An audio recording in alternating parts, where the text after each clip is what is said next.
We've seen some soft evaluations come across our desks lately, and they're changing our investors' expectations for the worst. And here's why. What up, Elizabeth? Elizabeth! Hi, Adam Esmer. Hi.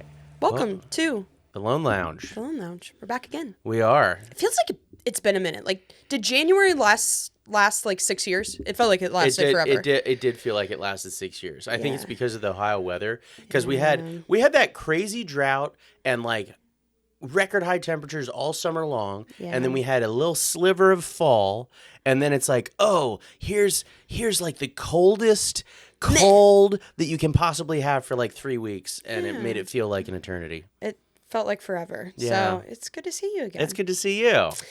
I wanted to get into in this podcast because I just feel like I'm running into it more and more where, and maybe it's a couple of investors have kind of ran into some gnarly deals that just didn't go their way. And so I just feel like maybe that's something we'll highlight today is like appraisals and like valuing your property and stuff like that. It's I wouldn't say there's secret sauce. So it's not like we're going to come on here and tell you, oh, you just have to do X, Y, Z. No, I don't think it's that. I just think you have to be mindful of like the deals that you're getting into and how evaluation is calculated. So like one thing is hard money lenders. I love them. There are people, we use them for the BRRRR method. So buying a property, rehabbing it, refinancing, renting it, and repeating it. That is the secret sauce. You want the secret sauce? Dig into one of our podcasts about that.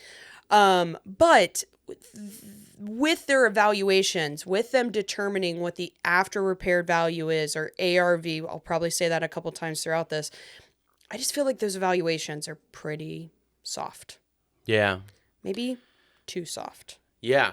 I think it's important to be flexible with that ARV because even though, right at the beginning of the project, you got the fever, you're all excited, you've ran numbers on 100 properties, and you finally got this one, and you got it in a contract, and you're at the, we're basically at the tail end of the financing process, and we get that value back, and the value, it's good. Not only is it good, maybe it's better than what we expected. Awesome. And you get so excited. And you get so excited. I literally, anytime that happens, I'm like, no. Yeah. No. Don't get excited. Don't do that to yourself. Because that's the evaluation today. Mm-hmm. And it also, I use the phrase often of like, if you send 5 appraisers out to a property, should you get 5 of the same value? No, you're never. No. I wish it was that scientific, but it's not. Gosh, I actually really wish it was. Yeah. Now, are you going to get 5 completely different values? Probably not wildly different. Not wildly. But it could vary $5, $10, $15, even $20,000. As crazy as that sounds. We had one recently, and it was like a $30,000 or $40,000 swing. Yeah. And it was on like 100. It was like the difference between like $130,000 and $160,000 property. And I mean, $30,000 in that price point is a significant amount of money. Yeah. Well, and $30,000 means tons to our viewers and making sure those terms and conditions play out. And so I had a scenario recently where the hard money lender did their evaluation. I want to say the after repaired value was going to come in at like $525, and everyone was excited and deal closed. And he was finishing up rehab, and I said, hey, buddy, what's the plan on this? And he's like, oh, I'm going to keep it as a rental. Perfect. Well, as soon as you get close to rehab being done, let's get your refi started. Let's get those gears going. And we did an appraisal. And so again, previously he was hoping $525. We got a value of $450. Wow.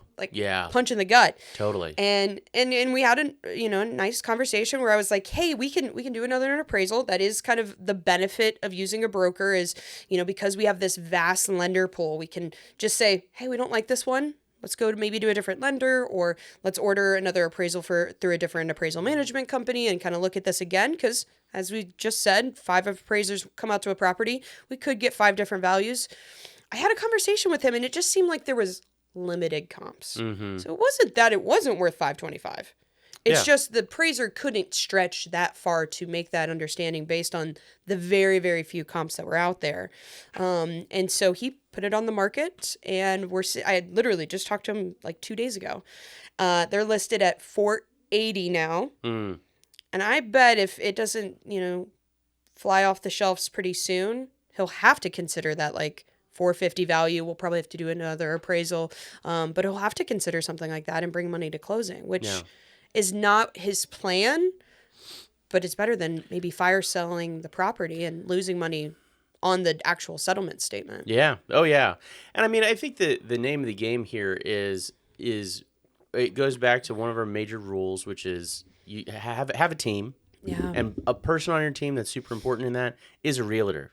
Because if you're working on something and it's going to take you 3 to 6 months to get it done, I mean, even if it's going to take you a couple months, you want to be aware of what's going on in the market in your area so that you aren't surprised when you go to refi or you go to sell. Yeah. You know, and maybe, you know, it's possible that maybe you can even pivot on if you were going to do really fine finishes, maybe you go down to budget finishes just because the comps aren't supporting it right there. And the difference between like budget finishes and really high-end finishes doesn't make that tremendous a difference on the price. What really determines the price are comps, are recent area sales. Yeah. And if you had amazing comps in 2022, well, guess what? That was several years ago. Yeah. You know, it doesn't apply. Yeah. An appraiser is typically going to do like a 6-month look back. That's their desire. Honestly, like a 3-month look back if they can. Sure. And so it's really being mindful that if you have a large rehab, let's just say anything over 50K, it's going to take you a couple months. Let's just say 3 if it's over 50. If it's 100, it could take you up to 6 months to do that rehab. Comps completely change over 6 months. Mm-hmm. And I think it's maybe keeping a pulse so that you're not just hanging your hat on that ARV appraisal that you did 6 months ago and assuming that nothing's changed. Should you be putting touch points every 30 days, 60 days with your realtor that's like, hey, has any comps come through that I should be mindful of? That maybe in the process of the rehab, like you're talking, that you can make those pivots and try to save some money knowing that maybe that ARV has dropped and dropped and dropped. Or again, we're kind of talking the worst case scenario. It could go up. It could go up. I'm just saying, like, it could go the other direction. Yeah. I just don't. I don't think that's currently the case. Also, we are in February as of right now. Sure. 6-month look back is fall and winter comps that will naturally be slightly lower than spring and summer comps. Mm-hmm. So it's even those like small tactics that you just have to be mindful of like, when are you listing? How is this going to look, feel, and function? And you can always list it like my guy did. Mm-hmm. And see what bites you get. He actually did have one in contract and the borrower fell out personal reasons, so nothing he did. So hell, he could have had a slam dunk on this. Now he just kind of has to slow play this of how long does he want to stay in the hard money loan, paying high interest, before he makes the decision of just like pulling it, keeping it as a rental, maybe tossing some additional cash in the deal. And just holding on to it for a couple of years to kind of, I used the phrase with a client recently, it'll absorb some of those losses. Sure. Over time. Well, and that gets down to the basic, the old nugget, that old golden nugget of wisdom, and that is that what's the difference between a good real estate deal and a bad real estate deal? Time. It's just a time. Yeah. Yeah. I mean, yeah, I've personally experienced that where, many of you know that I had a short-term rental and it did okay. And then we spent a bunch of money to rehab it. And now we live in it and now it's great. Yeah. It's awesome. It's sweet. But definitely when we were shelling out $60,000 on unexpected rehab, that was a bummer. Yeah. That was a bummer, dude. Yeah. I will say I have a deal right now where I'm like trying to set these expectations honestly on day one. So I literally just got the contract right before I walked in here and the client's like, so it's an 8-unit property. It's going to be a construction loan, a rehab loan.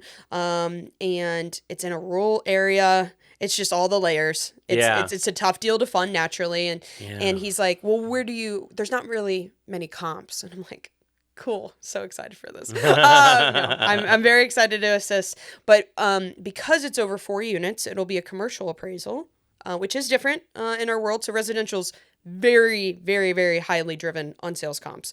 The likelihood that an appraiser is ever going to use the income approach on a residential 1 to 4 appraisal is zero, nearly zero. Well, they show it. They show it on the appraisal. They tease all of you. But whether or not the underwriter will use that value over a comp value is like non-existent. Next to none. Yeah. On the commercial side, it's a little bit of a different story because are there, over 4-unit properties flying off the shelf every day? No. And there's some understanding of that. So commercial appraisals will typically look back 12 months.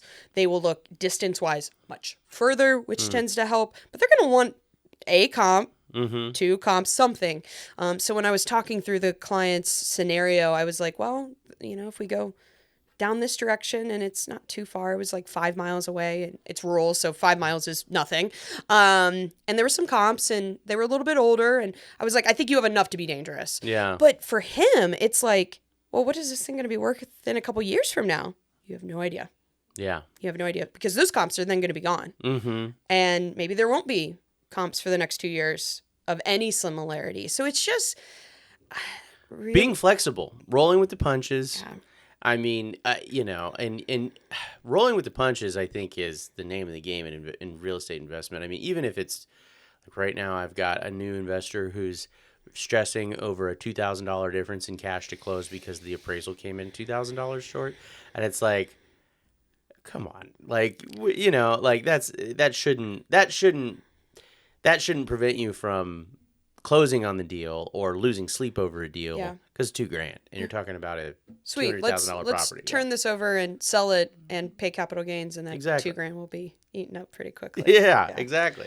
But I think that's the thing is like I think there's too much social media out there that is saying like no money, you don't have to have anything in a deal, like this is so easy, blah blah blah, and it's one. If it was easy, everyone would do it. Sure. So no, do I think it's appropriate for every client that we ever run against? No, and there's days where I say, hey, I just don't think you're ready yet. Or, let's wait a little bit. Let's grow that cash position because I think you will need to have some additional liquid funds that like push came to shove, something turned a little bit sideways.